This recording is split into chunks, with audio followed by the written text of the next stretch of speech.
Praise the lord. ప్రియమైన దేవుని బిడ్డలారా, దైవ సేవకులారా, నా ఫేస్బుక్, యూట్యూబ్, వాట్సాప్ ఫ్రెండ్స్ అయినా మీ అందరికీ కూడా నాకు హృదయపూర్వకమైన ధన్యవాదాలు చెల్లించుకుంటున్నాను.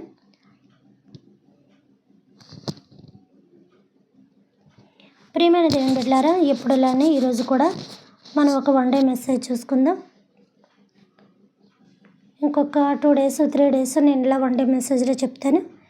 తర్వాత కంటిన్యూ అనేది ఒకటి మరలా నేను తీసుకోవడం జరుగుతుంది. అదేంటంటే ప్రియమైన దేవుని బిడ్డలారా, ఈరోజు నేను మీ ముందు ఉంచాలనుకున్న అంశం ఏంటి అంటే, దేవుని యొక్క బైబిల్లో, దేవుని యొక్క వాక్యంలో ఒక చిన్న అంశాన్ని మీ ముందు గుర్తుంచాలని మరింకోసారి మీతో చెప్పాలని ఆశ కలిగి ఉన్నాను. అయినప్పటికీ మీ దైవజనులందరూ చెప్తారు, కానీ ఇంకోసారి నేను కూడా చెప్పాలని దేవుని యొక్క ప్రేరేపణ బట్టి అనుకుంటున్నాను. ప్రతిదీ దేవుని ప్రేరేపణ అని అనేకూడదు. దేవుడు ఎవరి మీద పడితే వాళ్ళ మీదకి ఎప్పుడు పడితే ఎప్పుడు ఆత్మ ద్వారా దిగిపోయే చీఫ్ కదైనా చాలా రాయల్టీ పర్సన్. అందరితోటి అలవాటైపోయి నేను కూడా ఇలా మొదలుపెట్టాను భజన. సరే ప్రియమైన దేవుని బిడ్డలారా, దేవుడు రావాలి అంటే ఒక క్వాలిటీస్ ఉండాలి. ఆ క్వాలిటీస్ ఉన్నవాళ్ళు ఎవరన్నా ఉన్నారు అంటే నేను బైబిల్లోనే చూశాను, బయట ఎవరిని చూడలేదు. ఎప్పటి నుంచి నేను పుట్టి పెరిగి ఇప్పటిదాకా ఎవరిని చూడలేదు. ఏం చెప్తాం, ఏమీ చెప్పలేం. ఏమనగలుగుతాం, ఏమీ అనలేం. ఎవరిని విమర్శిస్తాం? మనల్ని వెంటనే మనం విమర్శకే గురవ్వకుండా ఉంటే చాలు. సరే ప్రియమైన దేవుని బిడ్డలారా, ఏదేమైనప్పటికీ కానీ మనం అనుకున్న విషయాన్ని మనం మాట్లాడుకుందాం. చూడండి, బైబిల్లోని మత్తయి సువార్త 5వ అధ్యాయము 13వ వచనం 16వ వచనం వరకు కొన్ని మాటలు అక్కడ రాయబడి ఉన్నాయి. అవి దేనికోసం అంటే మీ అందరికి అప్పుడే ఐడియా వస్తుంటుంది. 1 ఉప్పు కోసము, 2 వెలుగు కోసం. ఉప్పు ఎంత పనికొచ్చే ఐటము, వెలుగు కూడా అంతే పనికొచ్చే ఐటమ్. ఇప్పుడు మనకు పవర్ లేకపోతే అసలు ఉండలేం. మరి అప్పుడు పురాతన కాలంలో ఎలా ఉన్నారో కానీ దాని విషయానికి ఒకటి గుర్తు చేసుకోవచ్చులే. ఈ అంత చెట్టుకు అంతే గాలన్నట్టు చిన్న విస్తారమైన మర్రి చెట్టు అయినా అది చిన్నదైనప్పుడు చిన్ని నీడ ఇస్తుంది. పెద్ద మహావృక్షం అయి పాక్కుని ఉన్నప్పుడు అది ఆ ప్లేస్ అంతా కూడా మొత్తం నీడిస్తూ ఉంటుంది. అందుకే పెద్దవాళ్ళు కొన్ని సామెతలు అలా మనకి వదిలేసి వెళ్ళిపోయారు, వాడుతూ వదిలేసి వెళ్ళిపోయారు. అవి కూడా మనం వాడుకోలో తీసుకోవడం మంచిదే, ఎందుకంటే అవన్నీ నిజాలు కాబట్టి. ప్లస్ వాళ్ళ యొక్క ఉన్నతమైన జీవితాంతం కూడా అనుభవించిన అనుభవాలు అలాంటివి తీసుకోవడం మనకి చాలా ధన్యకరమైన విషయాలు అనమాట. ధన్యతల్లో ఇది ఒక ధన్యత అని చెప్పుకోవచ్చు. అవి దేవుడిచ్చిన ధన్యతలు అయితే పెద్దవారు కొన్ని ధన్యతలు మనకే కూడా ఇచ్చి వెళ్ళిపోయారు. ఇలాగే వెళ్ళాలి, ఇలాగే నడవాలి, ఇలాగే ఉండాలని. అవి మనం పాటిస్తే చాలా మటుకు మనకి బెటర్గా ఉంటుంది. అంటే కొన్ని సమస్యల నుంచి, శోధల నుంచి, ప్రాబ్లమ్స్ నుంచి బయటపడతామని అనుకునే కన్నా అసలు లోనికి వెళ్ళి దూరాల్సిన అవసరం ఉండదు. అంటే అర్థమై ఉంటుంది. ఆ ప్రాబ్లం మన మీదకి రాకుండా మనం దాని దగ్గరికి వెళ్లకుండా ఉంటే చాలు అని అర్థం. సరే ప్రియమైన దేవుని బిడ్డలారా, ఆ యొక్క వాక్య విషయాన్ని నేను చదువుతున్నాను చూడండి. మీరు లోకమునకు ఉప్పు అయి ఉన్నారు. ఉప్పు నిస్సారమైతే అది దేని వలన సారము పొందును? అది బయట పారవేయబడి మనుషుల చేత త్రొక్కబడిటకే గాని మరి దేనికి పనికిరాదు. మీరు లోకమునకు వెలుగై ఉన్నారు. కొండ మీద నుండి పట్టణము మరుగై ఉండనేరదు. మనుషులు దీపము వెలిగించి కొంచెము క్రింద పెట్టరు, కానీ అది ఇంట నుండి వారందరికీ వెలుగునిచ్చుటకే దీపస్తంభం మీదనే పెట్టుదురు.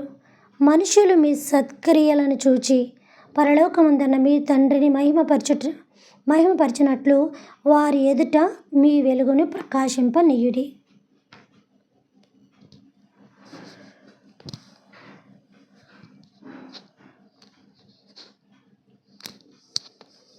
ప్రియమైన దేవుని బిడ్డలారా, ఇక్కడ మీకు ఏమర్థమైంది? మీరు చెప్పడానికి ఏదో నిర్ణయించుకున్నారు కదా, మాకు అర్థమైందో అర్థం అవ్వలేదో తర్వాత విషయం. మీరేం చెప్పాలనుకున్నారో చెప్పండి అని మీరు అంటారు. దగ్గరుంటే అలాగే అంటారేమోలే. అయినా ఏదో మీ మనసు ఎరిగిందల్లాగా నేను చెప్పేస్తున్నాను కానీ. కాబట్టి ప్రియమైన దేవుని బిడ్డలారా, లాస్ట్లో ఇక్కడ ఏమని రాయబడి ఉన్నది? మనుషుల ఎదుట మీ వెలుగుని పరలోకమందున్న మీ తండ్రిని మీరు మహిమపరిచినట్లు వారి ఎదుట మీ వెలుగు ప్రకాశింపనీయుడి. దీనికి అర్థం ఏంటి ప్రియమైన దేవుని బిడ్డలారా? అంటే దేవుడి భక్తి కూడా మనుషులు చూస్తున్నారు, మెచ్చుకుంటున్నారని చెయ్యాలా? మనము బ్రతికే బ్రతుకు మనుషులు చూస్తారు, జాగ్రత్తగా అతి జాగ్రత్తగా బతకాలా? మనకున్న ప్రతి విషయంలో ప్రతి మాటలో కూడా చాలా పొదుపుగా, చాలా ఆచితూచి, చాలా గౌరవంగా ప్రతిదానికి ఇలాగా సరిచేసుకుంటూ తప్పులు ఉన్నప్పుడు సరిచేసుకుంటూ అత్తమాటుని అది సంఘములో అయినా, సమాజంలో అయినా, ఫ్యామిలీలో అయినా, ఎలాంటి రిలేషన్స్ అయినా, నైబర్స్ అయినా, అదర్స్ అయినా, చుట్టుపక్కల ఇక ఎవరైనప్పటికీ కూడా వాళ్ళ కోసం మనం బ్రతకాలా? మన కోసం మనం బ్రతకాలా? మన ఫ్యామిలీ కోసం బ్రతకాలా? మన దేవుని కోసం మనం బ్రతకాలా? ఎవరి కోసమో ఎలాగని ఎంతసేపు అని మనం బ్రతుకుతామండి? మన కోసం మనం బ్రతుకుతూ ఉంటాము. అనుకోని వాళ్ళు మంచి చెడు ఏదో అనుకుంటారు అని మీరు అనొచ్చు. నేను కూడా మీ మాటకే ఏకీభవిస్తున్నాను. ఎందుకంటే ఇది అక్షరాల నిజం. నువ్వు ఎదటి వాళ్ళకి ఎంతసేపు నచ్చుతావు, ఎంతమందికి నచ్చుతావు? నీ ప్రవర్తన ఎదటి వాళ్ళకి ఎంతసేపు డబ్బా కొట్టుకోవాలి, ఎంతసేపు వాళ్ళని పొగుడుతూ ఉండాలి? అది ఎక్కడైనా కుటుంబంలో అయినా, అన్నతో మాట్లాడితే అక్కకి కోపం, అక్కతో మాట్లాడితే అన్నకి కోపం. వాళ్ళిద్దరికి ఏమైనా వేరియేషన్స్ ఉంటే వాళ్ళతో మాట్లాడతారు, వీళ్ళతో మాట్లాడతారు. అది సంఘంలో వీళ్ళతో మాట్లాడతారు, వాళ్ళతో మాట్లాడతారు. మీకుంటే మాకెందుకు, మేము జనరల్గా అందరినీ పలకరించుకుంటూ పోతాం. నా నైజం అయితే అది. మనసులో ఎన్నున్నాయన్నది తర్వాత విషయం. పెదాల మించి వచ్చి విచ్చుకున్న నవ్వే చూస్తారు తప్ప లోన చించుకున్న మనసును చూడరు కదా. లోన బండలో పగిలిపోయేంత భయంకరమైన ఉగ్రతారూపం ఉన్నప్పటికీ పైకి పెదాలు విచ్చి చక్కగా నవ్వుతూ మాట్లాడుతుంటారు. అది ఇక్కడే కాదు, ఎక్కడైనా ఎప్పుడైనా, ఏ మ్యారేజ్లైనా, ఏ ఫంక్షన్లైనా హఠాత్తుగా మన శత్రువు కూడా ముఖాముఖిగా పడినప్పుడు ఒకవేళ మరీ కౌగిలించేసుకొని హగ్ చేసుకొని ఎలా ఉన్నావురా బాబు, ఎలా ఉన్నావమ్మా అని కదా ఏదో చిన్న నవ్వు జస్ట్ అలా నవ్వి అలా వెళ్ళిపోతాం. లేదా షేక్ హ్యాండ్ అన్న టైప్లో అదేదో అలా ఊపేసిపోతాం. కానీ మరి ఇక్కడ ఏమనుందో చూసారా? పరలోకమందున్న మీ తండ్రిని మహిమపరిచేలాగా మీరు ఉండాలి అని దేవుడు ఖచ్చితంగా రూఢి చేశాడు. ఇక్కడ బాగానే ఉంది.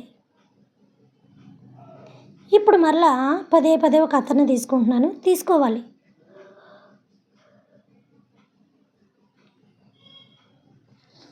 ఎందుకు తీసుకోవాలి అంటే కొన్ని సందర్భాలు వచ్చినప్పుడు అలాంటి వ్యక్తులను తీసుకోవాలి. పరలోకమందున్న మీ తండ్రిని మహిమపరిచినట్లు ఆ పని ఎవరు చేస్తారు? భక్తులే చేయలేకపోయారు. భక్తులు దేవుడి కొరకు ప్రాణం పెట్టినప్పటికీ కూడా వాళ్ళు దూషణ పాలైపోయారు, వాళ్ళు నిందల పాలైపోయారు, వాళ్ళు అవమానభరితులైపోయారు. సరే, అందరినీ మమ్మల్ని భక్తుల్ని, ప్రవక్తల్ని, పాత నిబంధనలు ప్రవక్తల్ని, కొత్త నిబంధనలు చిన్న ప్రవక్తల్ని, తర్వాత సంఘంలోని, సమాజంలోని అందరినీ పక్కన పెట్టేద్దామరా. ఇవన్నీ ఒక్క నిమిషం పక్కన పెడదాం. ఒక్క వ్యక్తిని మనం తీసుకుందాం. ఎవరి కోసం అయితే బ్రతకాలి అని, తండ్రి కోసం బ్రతకాలని కుమారుడు చెప్తున్నాడో ఆ కుమారుడికి మించిన పరిశుద్ధుడి భూమి మీద ఎవరన్నా ఉన్నారా? అదే మన కుమారుడు, మన యేసు, మన ప్రధాన యాజకుడు, మన సహోదరుడు అయిన యేసుక్రీస్తు ప్రభువారు. ఏ తప్పు చేశాడు ఆయన? ఎంతమంది భార్యలను పెళ్లి చేసుకున్నాడా? ఏ ఆస్తులు సంపాదించాడు ఆయన? లేకపోతే ఏ కుర్రోళ్ళతోటి వెచ్చలవిడిగా తిరిగాడు ఆయన? చేయకూడని ఘోరాలు, నేరాలు ఆయన ఏం చేసేసాడు? అరే, అతనికన్నా యవనస్తులు తాగి తిరుగుతున్నారు, వాళ్ళు బాగున్నారు గౌరవంగా. వ్యభిచారం చేస్తున్న వాళ్ళు, వయసులో ఉన్నవాళ్ళు వెళ్ళి అమ్మాయిలతో తిరుగుతున్నారు ఆ టైంలో, వాళ్ళు బాగున్నారే గౌరవంగా. ఒకళ్ళు దారి దోపిడీ చేసుకొని కొట్టుకొని పడేస్తున్నారు, దొంగతనాలు చేస్తూ, వాళ్ళు బాగున్నారే గౌరవంగా. ఏ పాపం చేశాడని ఆయన నిందించారు. మనమందరూ దేవుని యొక్క కుమారుడైన తండ్రికి మనం బ్రతుకుతామో లేదన్నది పక్కనెట్టండి. ఇంపాసిబుల్, అది బ్రతకలేం. ఇహలోకంలో అలాంటిది జరగడం అసాధ్యం. గట్టిగా చెప్పాలంటే దేవుడినన్నా పక్కనెట్టేస్తామండి. ఫ్యామిలీ ఇంపార్టెంట్ ఇక్కడ. మన బ్రతుకు మనకి ఇంపార్టెంట్. ఎంతమందినని మెచ్చుకుంటూ ఎంతమందినని సర్ది చెప్పుకుంటూ పోతాం. నొచ్చుకొనివాడు నొచ్చుకుంటాడు, మెచ్చుకొనివాడు మెచ్చుకుంటాడు. ఇది ప్రజా తీర్పు ఏమన్నా ఉందంటే ప్రజలందరూ ఇదే మాట మాట్లాడతారు. ఏ కంట్రీ అయినా, ఏ లాంగ్వేజ్ అయినా, ఏ స్టేట్ అయినప్పటికీ ఇదే అంటూ ఉంటారు. ఇప్పుడు మరీ బహిరంగంగా అయిపోయింది. చాలా దరిద్రం అయిపోయింది, అసహ్యం అయిపోయింది, నీచం అయిపోయింది. సెల్ ఫోన్ వచ్చిన కాడి నుంచి ఇటు అందరూ సినిమా యాక్టర్లు అయిపోదామని, అందరూ సినిమా హీరోలు అయిపోదామని, అందరూ ఇది చేసేద్దామని. అసలు ఏం చేస్తున్నారు? ఈ సినిమాల్లో ఉన్నవాళ్ళు ఏదో తక్కువగా ఉన్నట్టు, ఇంకేదో బయట వాళ్ళు తీసుకుంటారన్నట్టు వీళ్ళు వేస్తున్న వేషాలు యవనస్తుల్ని పాడు చేసేస్తున్నాయి. వాళ్ళ మైండ్ సెట్ అంతా కూడా కొలాప్ చేసి పడేస్తుంది. తల్లిదండ్రుల మధ్యన పిల్లల మధ్యన తల్లిదండ్రులు కూర్చొని టీవీలు చూడలేని పరిస్థితులు, అసభ్యకరమైన దృశ్యాలు. జీవితం అంతా అయిపోయినా కూడా ఏమైందో తెలియని టైం ఏజ్ మంది. ఇప్పుడు పిల్లలకి జీవితాలు లేవు. చిన్న చిన్న పిల్లలకి అన్నీ తెలిసిపోతున్నాయి.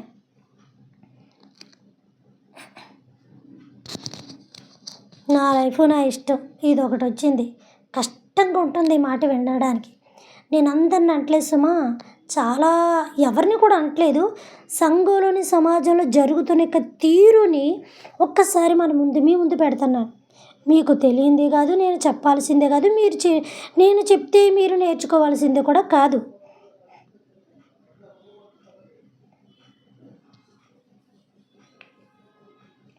మన కుటుంబంలోనో ఫంక్షన్లోనో ఎక్కడో కూర్చున్నప్పుడు మగవారి జంట అయినా, ఆడవారి జంట అయినా, లేకపోతే స్త్రీ పురుషుడు కూర్చుని ఏదో ఫంక్షన్లోనైనా ఇలాంటి పెద్దవారు అందరూ మాట్లాడుకొని మాటలే. సమాజం అలా చెడిపోయింది, ఇలా చెడిపోయింది, ఇలా చెడిపోయింది, అలా చెడిపోయింది, అలాగే. ఎవరి కోసం కూడా మనం బ్రతకలేం కదా. అలాంటిది తండ్రి కోసం, తండ్రిని మహిమపరచడం కోసం మీ ప్రవర్తన ఉండాలి అన్నారు. యేసుప్రభువారి మించిన నీతిపరుడు ఎవరున్నారు? యేసుప్రభువారి మించిన పరిశుద్ధుడు ఎవరున్నారు? యేసుప్రభు మించిన శ్రేష్ఠుడు ఎవరున్నారు? ఏ పాపము ఎరుగని ఆయన మీదే ఇక పడకూడని నిందలు అన్నమాట. సమాధుల్లో ఉన్న దయ్యాలు పోగొడితే ఇతనికి దయ్యాలు అధిపతిని, అతను దయ్యాలు అధిపతిని చేసే ఎంత నీచత్వం అర్ర ప్రజలు. ఎంత దౌర్భాగ్యం, ఎంత నీచమైన మైండ్ సెట్ కలిగి ఉన్నారంటే అసలు ఏమనాలి? పాపం కాసేపులో చచ్చిపోతాడని వెళ్ళి అక్కడ దయ్యాలు పోగొడితే ఆ దయ్యాలకు అధిపతి అని పెట్టేశాడు. ఇంకా అందరిలోని ఆ విషయం చెప్తారు, ఒకరి నుంచి ఒకరు 10 మంది అబద్ధాన్ని నిజం అంటే ఎంతమంది చెప్తున్నారు. అబద్ధం అవుతుందా అని అంటారు, కానీ అది నిజమో అబద్ధమో అక్కడ మనకు తెలియదు. దాని విషయం ఎంతగానో పరిశీలిస్తేనే కానీ, ఎంతగానో టైం తీసుకుంటే కానీ, ఎంత టైం పడితేనే కానీ అతను దోష నిర్దోష అనే విషయం తెలియదు.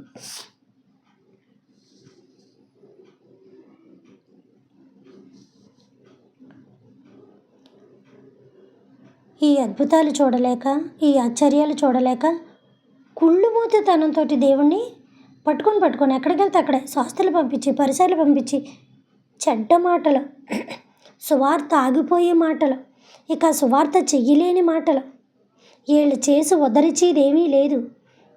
వీళ్ళంతా వేషధారుల వల్ల వ్యర్థమైన మాటలు, వ్యర్థమైన వేషాలు. ఈ మధ్యన ఫోన్లు ఒకటి వచ్చాయి, ఇయ్యో ఏదో సోది. ఈ సోదికి ఎట్టే టైము దేవుడు బైబిల్ మీద పెడితే కాస్తంత జ్ఞానం వస్తుంది. పనికి మాలిన జ్ఞానం ఎక్కువను, పనికొచ్చే జ్ఞానం తక్కువను. ఈ జ్ఞానులు మళ్ళీ ఉద్దేశించి మాట్లాడుతుంటారు.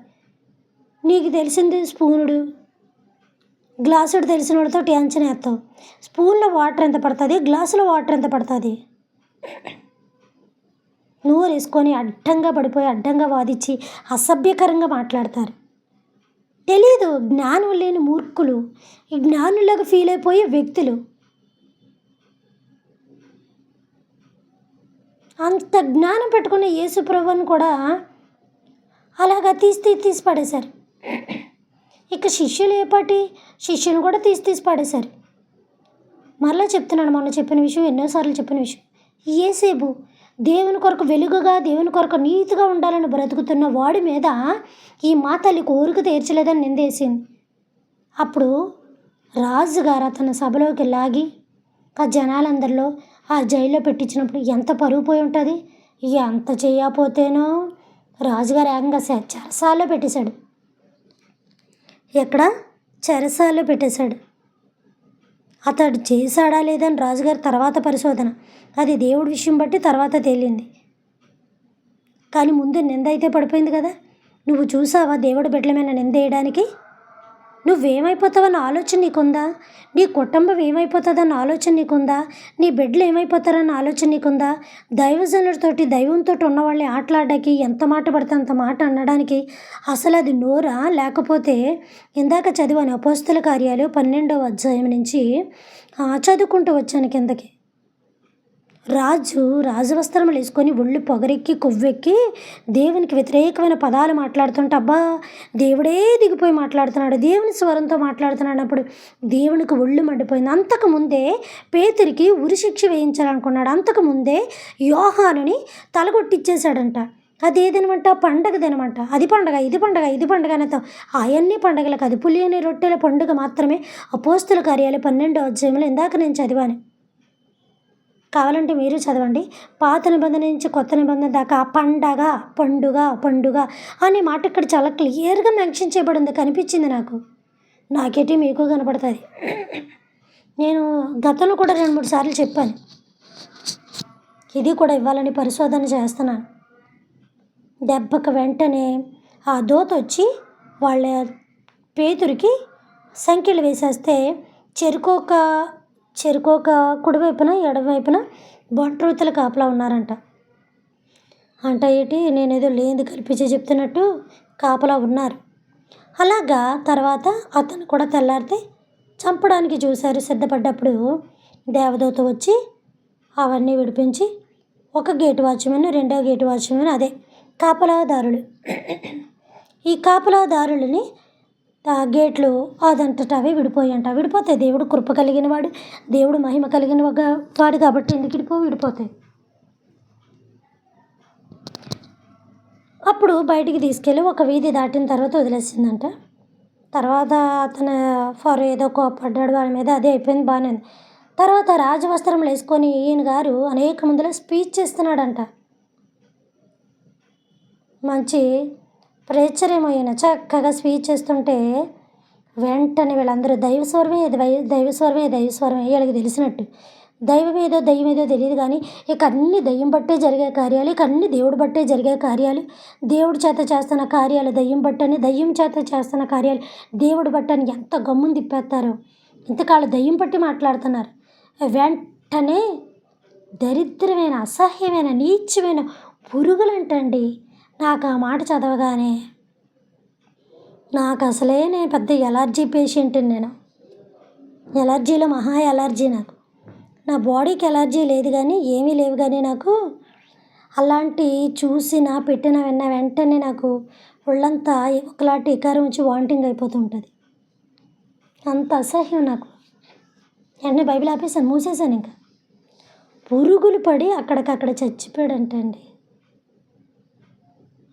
జాగ్రత్త.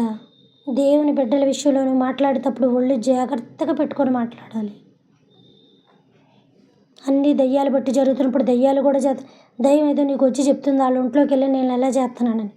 దేవుడు వచ్చి చెప్తున్నాడా? నేనే చేశాను బాబు, వాళ్ళ దయ్యం కాదు, ఏమి దూషించక నీతో చెప్తున్నాడా? నీకు అంతటి అనుభవం ఉందా? నువ్వు అంతటి దైవశక్తి కలిగిన వాడవా? నిజంగా వాళ్ళకు ఒళ్ళు మండి ఒక మాట అన్నారంటే నేల నాకేస్తారనమాట. అందరి గురించి అంటలేదు, కొంతమంది యొక్క దైవజనుల గురించి అంటున్నాను. కొంతమంది దైవజనులు అని అంటే పూర్వకాలమని మనం తీసుకోవాలేమో. పూర్వకాలాల్లో, ఈ కాలంలో నాకు కనబడతలేదు అలాంటి వాళ్ళు ఎవరు. అందులో నేను కూడా నన్ను గుర్తెట్టుకోండి. ఎందుకంటే ఇప్పుడు వచ్చి దేవుడు కూడా నాకు కనపడలే. ఇటీ అసలు వినపడలేదు, ఆయన స్వరమే వినపడలేదు నాకు. అంటే నేనెంత పాపిని? మరి నేనేం చేస్తున్నాను? మీకు నీతి బోధలు చేసేస్తున్నాను ఇక్కడ. నీతి బోధలు మామూలు బోధలు కాదు. బల్ల లేదు కానీ బల్ల ఉంటే గుద్ది నేను కూడా చేసేస్తాను. కాబట్టి ప్రియమైన దేవుని బిడ్డలారా, ఎవరి కోసం ఎవరు బ్రతకలేము. బ్రతకలేం, మనం ఎవరి కోసం ఎవరు బ్రతకలేం. కానీ మీ పరలోకముందున్న మీ తండ్రి మహింపరిచేలాగా మీ సత్క్రియలు, మీ ప్రవర్తన, మీ యథార్థత, మీ విశ్వాసత, మీ భక్తి. భక్తి అనే పదంలో అన్నీ వస్తాయి. ప్రార్థన, విశ్వాసము, ఇక అన్నీ వస్తుంటాయి. కాబట్టి ప్రియమైన దేవుని బిడ్డలారా, అందులో మనం ఎలా ఉన్నాము? వేషధారి వలె ప్రవర్తిస్తున్నామా? నిజంగా జీవిస్తున్నామా? చిన్నప్పటి నుంచి నువ్వు దేవునిలో జీవించిన తీరు కరెక్టేనా? లేకపోతే మధ్యలో వచ్చి మధ్యలో చేసి మధ్యలో వెళ్ళిపోతున్నావా?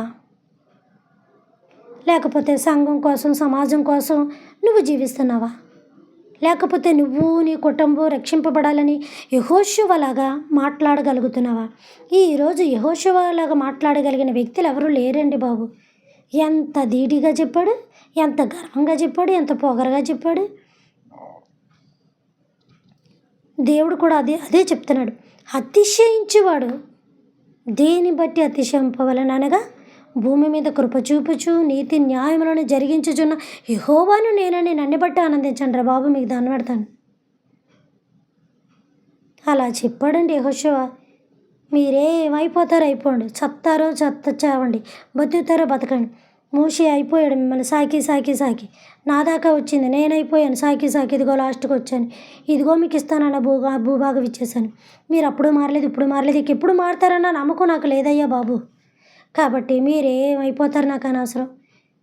దేవుడు మోషేకి ఇచ్చిన వాగ్దానం, మోషే తర్వాత దేవుడు నన్ను ఎన్నుకున్న వాగ్దానం, నా మీద పెట్టిన బరువు బాధ్యత ఇదిగో మీకు ఇచ్చేసాను. పాలు తేనెలు ప్రవహించే దేశంలోకి మిమ్మల్ని జాగ్రత్తగా నడిపించేశాను, మీకు ఇవ్వాల్సింది ఇచ్చేసాను. కానీ ఒకటి గుర్తుపెట్టుకోండి, నేనును నా ఇంటి వారును యెహోవాని మాత్రమే సేవించదము. నేనును నా ఇంటి వారికి యెహోవా ఉంటే చాలు. ఆయన అద్భుత కార్యములు మేము చూసాం, ఆయన ఆశ్చర్య కార్యములు మేము చూసాం, ఆయన మహిమ కార్యములు మేము చూసాం, ఆయన సముద్రం పగలగొట్టడం మేము చూసాం. అంతకు మించిన ఈ భూభాగము, ఈ యొక్క వరాలు మాకు ఎందుకయ్యా బాబు? దేవుడే మా వరమైండి మాకు పరలోకుల బయట గేటు వాచ్మెన్ ఉద్యోగం ఇచ్చినా చాలు, నాకైతే ఆయన చెప్పులు విప్పి ఉద్యోగం ఇచ్చినా చాలు. ఎవరిది? యెహోషువది. యెహోషువ డైరెక్ట్గా దేవుడితో మాట్లాడాడు. పోనీ 12 మంది శిష్యులు చెప్పులు ఇప్పే అవకాశం ఉన్నా నాకు ఉంటుందో ఉండదో?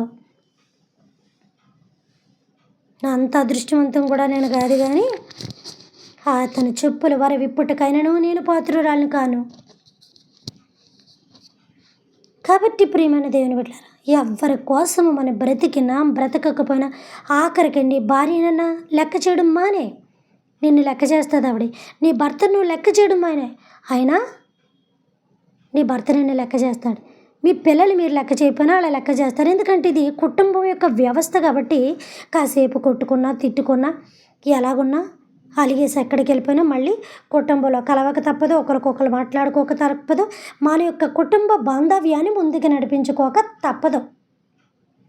అందుకని ఈ యొక్క కుటుంబ వ్యవస్థలో ఈ సంఘాల్లోని, సమాజంలోని, బయట వాళ్ళని, చుట్టాల్లోని, పట్టాల్లోని మంచి మాట వస్తుంది, చెడు మాట వస్తుంది. ఒకటి చెప్పి మాట ఉంటుంది, ఒకటి చెప్పని మాట ఉంటుంది, ఒకటి నిలబడి మాట ఉంటుంది, ఒకటి తప్పించుకొని మాట ఉంటుంది. కాబట్టి సంఘంలోని, సమాజంలోని ఇలాగే బతుకుతున్నాం, బతకాలి. ఏటి అబద్ధాలు ఆడుకుంటూ మోసాలు చేస్తే జైల్లో ఉంటారు, అబద్ధాలు ఆడితే చెదగదన్నేస్తారు. ఒకవేళ అక్కడెక్కడ తరచుగా ఎక్కువ అబద్ధాలు ఆడితే మాట్లాడితే అబద్ధాలు ఆడుతుంటాడు. కుటుంబంలోనే బయట సంఘం ఎక్కడైనా కూడా ఇదే మాట, ఇటు తెంపులోడ్రా బాబు, అటు ఇటు న్యూట్రల్గా ఉంటాడు. అటు ఆళ్ళ దగ్గర చెడ్డాడు, ఇటు వీళ్ళ దగ్గర చెడ్డాడు. మనమైతే అందరి దగ్గర చెడ్డ అయిపోతాం. అటు ఇటు అనుకొని న్యూట్రల్గా అందరికీ ఓటేసుకుంటూ వెళ్ళిపోతూ ఉంటాడు. నువ్వు ఉంటే వెచ్చగానే ఉండు, లేదా చల్లగానే ఉండు, అంతే తప్ప తుపుక్కను ఉమ్మేయించుకొని స్థితిలో ఉండద్దని దేవుడు చెప్తున్నాడు. కాబట్టి నువ్వు ఎవరి కోసం బ్రతికినా బ్రతకపోయినా దేవుని కొరకు బ్రతకాలి. ఒక ఉప్పు బయట పారేస్తే అది సారం లేదని అర్థం. నువ్వు పెళ్ళి వంట చేసి 10 రూపాయలు సాల్ట్ ప్యాకెట్ వేయకపోతే ఎంత కూర వండినా వేస్ట్ అది. ఆ కూరకు 1,00,000 ఖర్చు పెట్టిన కర్రీకి, పెళ్లి భోజనానికి 10 రూపాయలు సాల్ట్ ప్యాకెట్ వేయకపోతే అనవసరం. నా చిన్నప్పటి నుంచి సామెత ఎక్కడో ఒక పెద్ద దగ్గర విన్నాను. నా చిన్నప్పటి నుంచి కూడా వాడుతుంటాను ఈ మాటలను. అన్నేసి చూడు, తర్వాత నన్నేసి చూడని. అన్నీ చెప్పుకుంటే నేను ఒప్పుకుంటానని.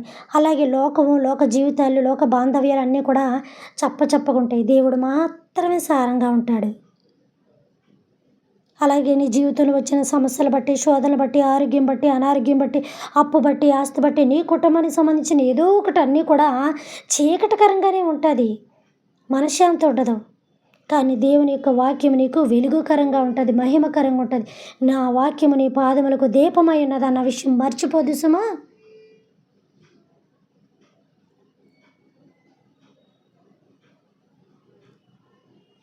గుర్తుపెట్టుకోండి ప్రియమైన దేవుని బిడ్డలారా, నువ్వు భూలోకంలో ఎవరి కోసం జీవిస్తున్నా జీవించకపోయినా దేవుడి కోసం జీవించు. అనుకోని వాళ్ళు అనుకుంటూనే ఉంటారు, వాళ్ళ వయసులో ఉన్నారా, వాళ్ళ ఆడపిల్లలా, వాళ్ళ వెనకతల ఫ్యామిలీ ఉందా లేదా, అలాంటి మాటలు మనం ఆడచ్చా ఆడకూడదా? కష్టపడి పని చేసుకొని భర్త యొక్క ప్రాబ్లమ్స్లో వదిలేసినా చేసినా, ఎక్కడో దిక్కున ఏ షాపుల్లో పని చేసుకొని బతికినా, ఇది చేసినా, ఇంట్లోకి లేట్లుగా వచ్చినా, లేకపోతే ఒక చర్చికి వెళ్ళి లేట్గా వచ్చినా, ₹1 ఏ రకంగానైనా ఆ ఉద్యోగం చేసి సంపాదించుకున్నా,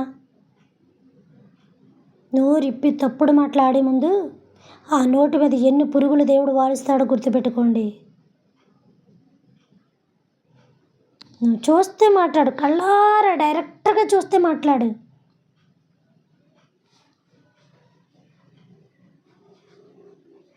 దేవుడి శాపాలకు మాత్రం బలవ్వద్దు సుమా.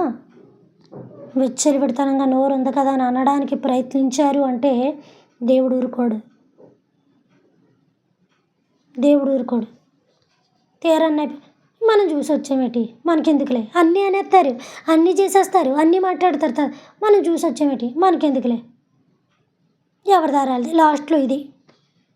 పోలే ఆడేది ఎలా పడితే మనకెందుకు, అది ఎలా పడితే మనకెందుకు, ఏదో మనం పలకరిస్తున్నారు, మనం పలకరిస్తున్నాం. అలాగే కుటుంబాల్లో నేను ఎన్ని తిట్టిన అతను మారడు, నేను ఎన్ని కొట్టినా అది మారదు. భర్త భార్యలు, మా మమ్మీ డాడీ ఇంతే, మాకేమీ కొనరు, పిల్లలు అంతే, ఇంతే. సమాజం అన్నాక 10 మందితో వెళ్తుంటారు, ఎందుకు నలుగురు ఎవరైనా ఒకళ్ళే ఓటేస్తే మనం నలుగురితో పాటు మాట్లాడదాం, లేకపోతే మనం వచ్చేద్దాం, మనకెందుకు. సమాజంలో 10 మంది కూడుకుని ఇలాగా ఒక్కొక్క దాంట్లో ఒక్కొక్క తీరు, ఒక్కొక్క దాంట్లో ఒక్కొక్క వర్గంలో ఒక్కొక్క మాట ఎలాగ ఉపయోగించుకుంటూ వెళ్ళిపోతున్నాం అందరం అని. ఇది కరెక్ట్, ఇలాగే వెళ్ళిపోవాలి, లేకపోతే బ్రతకలేము. సర్దుబాటు లేని జీవితాలు ఎప్పటికీ సరవ్వవు. ఒకవేళ వాళ్ళ మీద నిందా నిప్పులు వేయాలనుకున్నప్పుడు 24 hours వాళ్ళ వెనకాతలు తిరగాలని కనిపెట్టు, నిజమంతా అబద్ధమంతా నీకు తెలుస్తుంది. పనికి వాళ్ళని సోది వేసుకొని సంపాదన ఉంటుంది, కానీ సంపాదించేవాడి మీద ఏడవడం బాగుంటుంది. ఏంటంటే మాకు డబ్బు మీద అంత ఆశ ఉండదండి, మాకు డబ్బు మీద ఇంట్రెస్ట్ ఉండదు. తెల్లారులెగితే డబ్బు డబ్బు డబ్బు, జీవితం జీవితం జీవితం. నీకు ఎలాగా బతుకులేదు, 10 మంది మీద బతుకుతావు. కష్టపడి బతికి వాళ్ళని, ఇటు దేవుడి సేవ చేస్తున్న వాళ్ళని, దేవుల్లో ఉంటున్న వాళ్ళని, దేవునికి ప్రార్థనకి మీటింగ్లకి వెళ్తున్న వాళ్ళని, రాత్రులు వస్తున్న వాళ్ళని, మన మీటింగ్స్ అన్నీ నైటే అవుతూ ఉంటాయి. గుర్తుపెట్టుకోండి ప్రియమైన దేవుని బిడ్డలారా, మనం వెలుగుకరంగా ఉండాలి, మాదిరికరంగా ఉండాలి, ఉప్పుకరంగా ఉండాలి. ఉప్పు దేనికి పనికిరాదు, పడేస్తే అది పడేయం ఇప్పటికి, ఎందుకంటే అది సారము కలిగినది కనుక. ఉప్పు నిస్సారం అయితే అది బయట పారవేయబడి మనుషుల చేత తొక్కబడిటకే కానీ మరి దేనికి నీ పనికిరాదు కదా. చీకట్లో ఉన్నవాడికి నీ ఇంట్లో రోజు తిరుగుతావు, ఏది ఎక్కడుందో టపటప పరిగెట్టతావు. అదే కరెంటు పోని పరిగెట్టడం కాదు కదా, అడుగు కూడా కదపం. ఏ ఐటెం ఎక్కడుందో తెలుసు, మంచం ఎక్కడుందో తెలుసు, డైనింగ్ టేబుల్ ఎక్కడుందో తెలుసు, సోఫా ఎక్కడుందో తెలుసు, కిచెన్ ఎక్కడుందో తెలుసు, స్టవ్ అన్నీ తెలుసు. అయినా అంత స్పీడ్ మూమెంట్ మనం తీసుకోలేం. ఎందుకో తెలుసా, అది అంధకారం. ఎందుకో తెలుసా, కనపడవు. ఏమైనా గుద్దుకొని పడిపో, ఏది అక్కడ ఉన్నప్పుడు నువ్వెందుకు గుద్దుకుంటావు?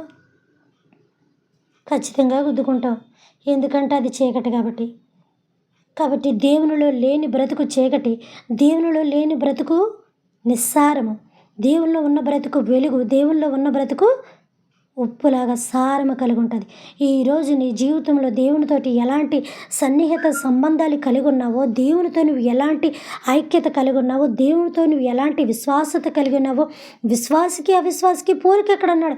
విశ్వాసంతో నీ జీవితంలో ఎన్నో కార్యములు సాధించుకొని నీ జీవితం అంతా చీకటి అయిపోయినా దేవుని కొరకు పట్టుపట్టి వెలిగి నువ్వు ఇంకా 10 మందికి వెలిగించాలని చూస్తూ ప్రయత్నిస్తున్న వాళ్ళ మీద ఎందులో నిప్పులు వేసావంటే దేవుడు నేను బండరాయి చంపేస్తాడు.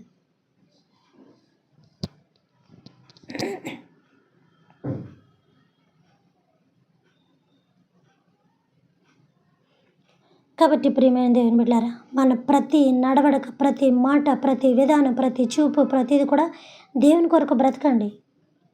దేవుని కొరకే బ్రతకాలి. చాలాసార్లు చెప్తున్నాను నేను, క్రైస్తవుడిగా అసలు పుట్టకూడదు. పుడితే క్రైస్తవుడిగానే బ్రతకాలి. కోటి పాటించలేం, లక్షలు పాటించలేం, వేలు పాటించలేం, వందలు పాటించలేం. కనీసం 10లలో మనం పాటించడానికి ప్రయత్నం చేస్తే అది 100ల్లోకి వెళ్తుంది. 100ల్లో ప్రయత్నిస్తే వేలల్లోకి వెళ్తుంది. వేలల్లో ప్రయత్నిస్తే లక్షల్లోకి వెళ్తుంది.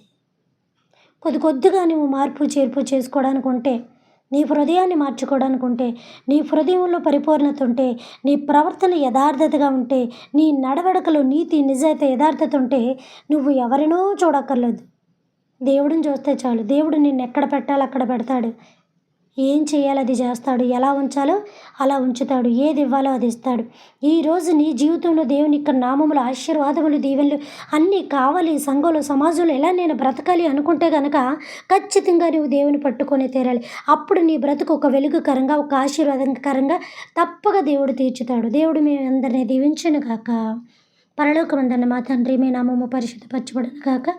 మీ రాజ్యము వచ్చును గాక. మీ చిత్తము పరలోకమందును నెరవేరినట్లు భూమి యందును నెరవేరును గాక. మన దినాహారం నేడు మాకు దయచేయము నాయన. మా భువనస్తుల అపరాధములను మేము క్షమించిన ప్రకారము మా అపరాధములను మీరును క్షమించండి తండ్రి. మమ్మల్ని శోధన నుంచి కాకడిని తప్పించము నాయన. రాజ్యము, శక్తి, మహిమ నిరంతరం మీరైనారు తండ్రి. ఆమేన్. దేవుడు మీ అందరినీ దీవించి ఆశీర్వదించును గాక. Good night.